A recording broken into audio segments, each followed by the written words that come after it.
Hi everyone, it's me, Krylios, Team Racing Productions MC and producer. And joining me today is Ty McKinnie. Welcome. Hi. Hello, welcome. How are you? I'm doing good. I'm doing good today. It's That is very even great to keel. hear. Yes, yes, that's great to hear. Well, I want to just kick this off with having you introduce yourself to our audience and letting us know a little bit about your background. Okay, cool. Oh, well, hello everyone. My name is Ty McKinney, if you didn't hear before. I am a singer-songwriter based in Brooklyn, New York, but I'm from Atlanta, Georgia. Born and raised there. Um, I sing like a combo of like pop soul music. So Mhm. not like super like pop, pop, pop, but like just more of like a traditional like song structure kind of thing. Kind of Mhm. like I would say Jason Mraz meets John Legend. I've been told Okay. I've been compared to both of those guys, which is pretty cool because they're great in their own rights. So yeah, that's kind of like sound wise, what I sound like. Awesome, awesome, awesome. And who inspired your music? Who would you say are the artists that inspired you growing up? Oh wow, that's a lot. Give me a couple. um, but I'll say, growing up, it was definitely Brandy, Hmm. for like just vocals and harmonies, like tone wise, like There's a I lot of people that have Brandy as an influence. So many that I've yeah. interviewed and they do pop soul too and everything. And Brandy has been a real big influence. Yeah. Yeah, super huge influence vocally, just like tone wise and just like Hmm. how I try to get to a little bit of her tone, like what when I was younger, just like just studying like just music in that way. She's Hmm. definitely one of them. Tori Kelly is another one, Okay. as far as like songwriting, because I felt like Hmm. listening to her music when she first started like coming out on the scene, it Hmm. was like she took a page out of my diary. Ah. I was like, how do you write like that? Like, I would say exactly what you're saying. Like, how do you do that? Hmm. So I got into her. Also, she's a fantastic vocalist. So Yes, yes, getting into yes. her stuff and mostly her songwriting and her musicianship, because she's a dope guitar player as well. Hmm. She kind of inspired me to really kind of get into my singer-songwriter bag and like play the Yes. guitar and learn the guitar in college and whatnot. Ah, And I would say another random, but you can also hear it in my voice is Nat King Cole. Uh, okay. yeah, my dad was a huge like jazz guy. Like Hmm. he would not listen to top 40 radio whenever we're in the car. It's either the jazz station or you might get some hip hop, but that's Yeah. it, or just dead silence. But Yeah. I've always had a respect and admiration for Nat King Cole and his voice. And my voice is a little jazzy. So whenever I was Hmm. like, okay, I can get my jazz bag, I'll sing, Love or the Okay. Christmas song, Yes. I or love that. Unforgettable. Yeah, he's dope. Hmm. So, yeah, those three. So your dad was into jazz. You started what guitar in college and stuff Mhm. like that. When did that music bug get you? At what age and what was that like really getting into music? Um, it's always kind of been there. Because I have a family of musicians who they were in the business long before I became cognizant of it.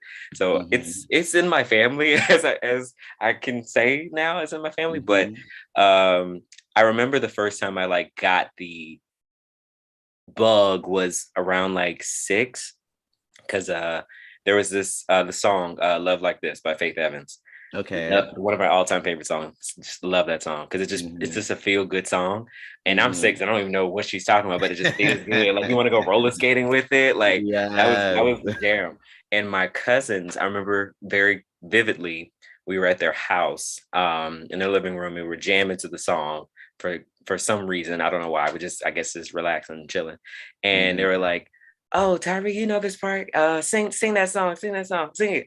And I just grabbed like the remote, like the TV remote, like it was actual microphone, and just started Hmm. singing that song, like singing it word for word. And they're Wow. all just looking at me like, okay, he knows the song. It was my jam. You couldn't tell me nothing. So yeah, that was like the first sort of like, okay, no, I like doing this. And then I ended up doing like not child, church musicals, like Hmm. short plays and stuff throughout my childhood. And that Hmm. eventually led to me doing stuff in college. And Yeah. Awesome. And you're a songwriter. So talk to me about the process of going into songwriting. What kind of inspires you, themes, things that you like to explore when it comes to your songwriting? My songwriting is definitely very autobiographical. Uh, Like I said, like it's like writing something out of my diary, or mhm. if I feel strongly about a topic, whether it's a social issue or it's just something I'm really feeling like this guy really hurt my feelings, or this guy's getting on my nerves, or anything related to like just like my life. If it's really strong, like it's strong an emotion, I would Mhm. just put it down on paper. Like I'll either write a lyric or something like a title, or I'll hear a melody and I'll immediately grab my phone and do a voice note so I don't forget it. Um, and it can come in any sort of random like way. The inspiration, most of the time, it actually comes around in the shower. Oh, Like okay. when Yeah. I'm in the Hmm. shower, because I guess because my mind is so not focused on like the world, I'm just trying to literally just wash my butt. So it's just like, oh, and I was like, I just sing randomly in the shower. Like my roommates, they were all like, you have like a halftime show when you're in there. And I'm like, because these are great. The steam is good for the throat. So, I'm all like, I'm Beyonce up in there. Yes. But yeah, a lot of inspiration comes from the shower as well. Do you remember the first song you've ever written? I do, and it's kind of weird how this specific song is the first one. But I was Hmm. 12, Hmm. and it was a song called "Thank You," and it was about a thank you letter to God. Oh, Yeah, it that's was very. I was very much in my like Christian contemporary like yes. bag, because there was like artists like here Kiki Sheard and Mary Mary, and of Hmm. course Kirk Franklin. Hmm. Kirk Franklin, and I Of was surrounded course. by that type of music. As a child growing up and a teenager. And my family is also gospel musicians. So I was like, okay, well, mm, I guess. Okay, yeah, it makes sense. Makes sense. Uh, so how did you get from Atlanta to Brooklyn? Okay. So from Atlanta to Brooklyn, there's a bunch of steps. But Ah, I see. the main step was I got into grad school at NYU, which is New York University, Mhm. if you don't know, in their music business graduate program. Ah. Because I wanted to know more about the business side of things and music behind the scenes, Mhm. because I know about like production and shows and stuff because I was doing that when I was in Atlanta. But I just felt like there was more ground to cover. And when I Mhm. was working one of my two jobs at the time back in Atlanta, one of my coworkers is an alum of NYU, and he told me about this program.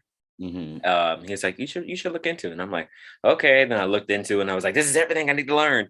I was like, okay, I gotta apply.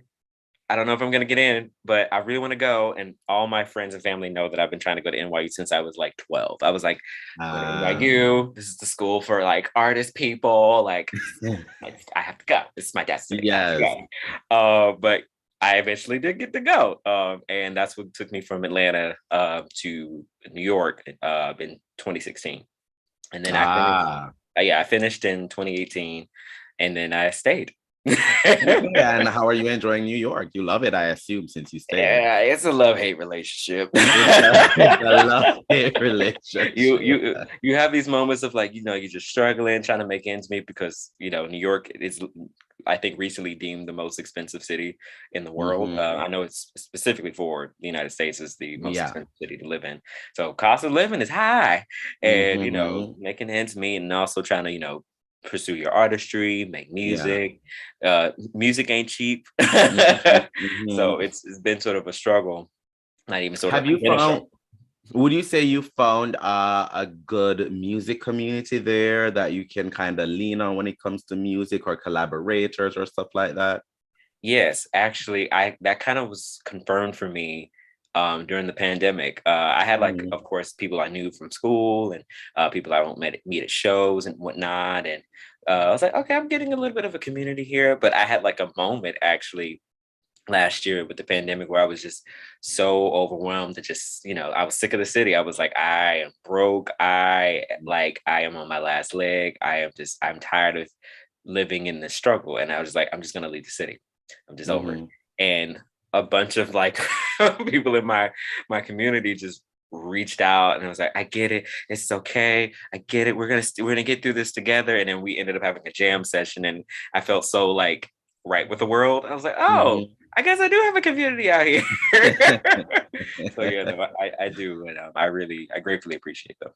That is great. Well, talk to me a little bit about your latest music project and what that was like, getting into.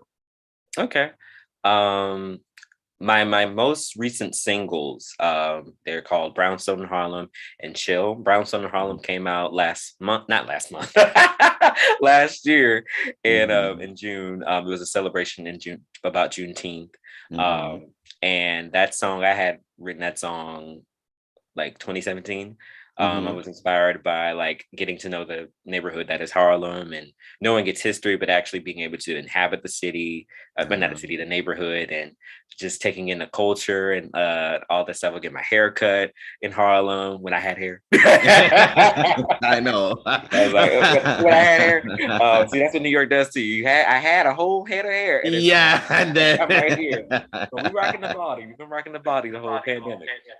But I um I wrote that song as a love letter to Harlem, but also as a call to action about the gentrification in Harlem, but Mhm. also in other heavily populated Black cities, so like Atlanta, Mhm. um, like cities of that like that. So it was Yeah. more so like I love Harlem, but also y'all trying to gentrify our spots. Like F you, like nah, I get it's kind of like a pushback Yeah. because that was a strong movement of that was happening at the time in Harlem. And love that song. It's a nice little jam. Nice little jam. Yeah. And Chill was a song I also wrote I wrote it actually when I was still living in Atlanta Oh, back in wow. 2016. And I wrote it as a sort of manifestation of what it would be like if I had a boyfriend, and what would we do if we were just, chilling. Uh-huh. Uh, Ah. yeah, and so I was like, I just want to chill. Like, I just want to, be with my dude, watching movies. And if you can see in Mhm. the music video that's out now, I'm literally with the actor, just like having a pillow fight. We're just talking. I'm playing, well, not playing. I'm serenading him on the guitar, and we're just being cute and domestic with each other. So, yeah. So that's what that song is about. It's about just wanting to be in love and just be Yes, yes, really leaning into that fantasy. I love it. I love yeah. it.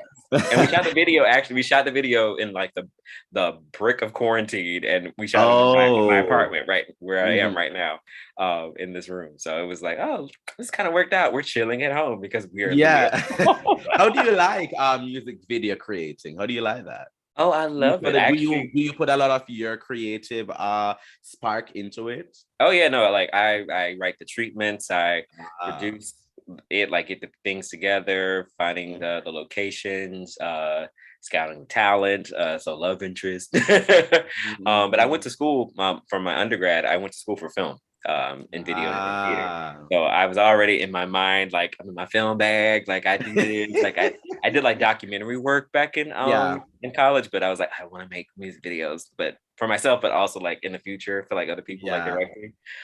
So yeah, I love making these videos, but they're also expensive. I can imagine. I can imagine. Well, you touched on the pandemic a little bit, and I've spoken with so many performers throughout the pandemic, and it's touch and go. It really, really depends. So I want to find out from you, what has the pandemic been like, especially for you as a performer, as a musician? How has the pandemic changed things, and how have you adapted? Oof. It's been heavy. I'm not gonna lie. It's been Mhm. challenging. It's been disheartening at times. Mhm. Um, a feeling of helplessness a little bit, just Mhm. because when you're up and coming musician, it's all about getting out into to the scene, playing Yes. gigs, Mhm. just chopping at the pavement, building up your following. And you can't do that if there's a respiratory virus that can kill you just Yes. all around the world. So it's been challenging, but also it's been a form of like redirection for me, like Mhm. a uh time to pivot and to really sort of like get down to like, what do you really want to do? What do you not just with music, but like with your life? Like Yeah. if you if the world ended, because we all were kind of like in that space, like, is this the end? Yep, yep. Would you be happy with how you've lived your life? And Mm-hmm. on paper, yes, but internally there were some things I'm like, actually, did I have fun along the way? Did I really have fun Mm-hmm. at that show? Or was I so worried about ticket sales? Or was I so worried Mm-hmm. about, like, you know, of course, hitting the right notes, but Mm-hmm. did I have fun? Like, in all encompassing fun, did I have fun? Yeah. And so now with things kind of like opening up here and there, and studios are opening up here and there, and I've been back in the studio doing Mm-hmm. some stuff. It's like I want to not only have fun with the music that I make, but with the whole encompassing experience, like being present through all Yes. of it, not just like I gotta hit these, this benchmark. I gotta get these many streams. Yes. I gotta get these people in the seats and all that stuff. It's like, are you having fun? Mhm. Yes. Are you I having mean, that fun? is so important. That's really, really important. Yeah. And if you're not having fun doing what you're doing, then is it really worth it? I mean, that's a question. It's a debate. You can say yes or no.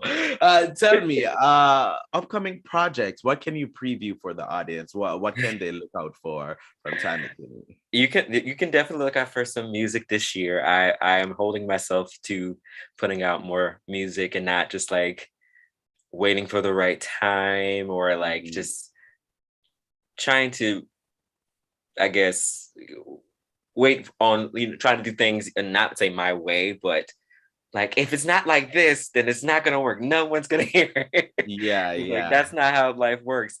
Duh. You gotta kind of like, Mhm. go with the flow and ebb and flow, and just show up to it. So, and by showing up, meaning like, it's okay to drop a single.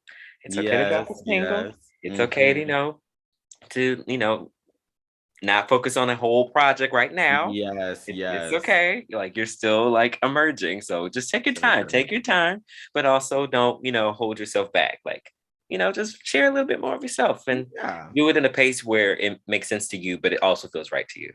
So definitely new singles are coming. I'm working on one as we speak. And it's one of my favorite songs I think I've written, because of Okay. how, like, well, the music that I've been writing within the pandemic has been a lot of healing and a lot of reconnecting to my inner child. So Mhm. saying a lot of things that I wish I could have said when I was younger, but also wanting other artists to sing about. And Mhm. um, it's just been more like, yeah, it just feels there's a different energy. There's a um, very electric energy to it, like Mhm. Mhm. charged up a little bit. It's a little Yeah. charged up. Even like the ballads that I've been writing, it's more so like empowering. It's like, ah, yeah, like, Yeah. yeah. So it's been exciting. I'm very nervous because, of course, I'm an artist and I'm sensitive about my Yes, in, of course. in the words of Yes. Eric Badu. But yeah, no, I'm very excited. I just, I want it all to come together, and I believe it Mhm. will in its time. So yeah, but new music though, new music is coming. Certainly, certainly. All right, to give me this, what advice would you give to young creatives who they're kind of having a hard time of it, as many artists do when they're starting out? So any up and coming creatives, what advice would you give to them about that, their career, especially queer creatives, actually? Yeah, what advice would you give? For my first thought was take up space as a Mm-hmm. queer creative music person, actor person. It was so important for me to see myself Yeah. in the industries that I inhabit. And we're doing a great job now of taking the mantle and doing that ourselves. So Mm-hmm. continue to take up space. Your voice does matter, no matter what genre you're in, sound you Mm-hmm. have, how you look or whatever, you matter because someone needs to see you. So take up Yes. space. But also breathe. Because it I can know get for a lot it can sometimes. get a lot, and I put a lot of pressure on myself to, I want to be this champion for my community. I want to just, Mhm. just show that I'm here, and I want to, to be a light for us all. And I'm like, that's a lot. Yeah, yeah. That's Sometimes a it big is. Sometimes it is. undertaking. And Yes. big undertaking. And also, like, you're not alone in that. So remember, there's a whole community of artists to your left and right, whether, in your Mhm. city or online. Because I connect with a lot of queer musicians online. And we're all doing the same thing. We're all trying to put ourselves into the space and to really just shine a light on like, hey, we're here and our Yeah. stories deserve to be told and we deserve to be heard. So take up True space, that. True that. breathe, and also connect with your fellow musicians. Connect with your Yeah. fellow queer musicians because it takes a village. It does. It does take a village. It does take a village. All right. So how can people get your music, learn about your projects, keep up with you, follow you? How can they go about and do that? Well, y'all can follow me at Ty McKinnie. That's my name on all social media platforms. And like it's my website, tymckinney.com. You can follow me on all streaming platforms at Ty McKinnie. That's my name. It's everywhere. I'm on all the things: the TikTok, Twitter, Instagram, Spotify, Apple Music, Tidal, Bandcamp, SoundCloud. Like, I'm everywhere. YouTube, especially, obviously. So, Of course, of course. Well, to our viewers, the links to that will be in the description below. So go ahead and check out everything that Ty McKinnie has to offer. Ty, thank you so much for joining me today. It has been such a pleasure getting to chat with you, getting to have a little kiki. yeah. And I just wish you so much success on everything that you've got going on and everything that you have soon to be going on. Thank you. I really do appreciate it. And thank you and Team Racine for putting me on because y'all always be showing me love. So I really I love it. Thank you so much. And so to our viewers, please follow Team Racing Productions on all forms of social media and subscribe to Team Racing YouTube channel. But most of all, thank you for watching. Bye, everyone.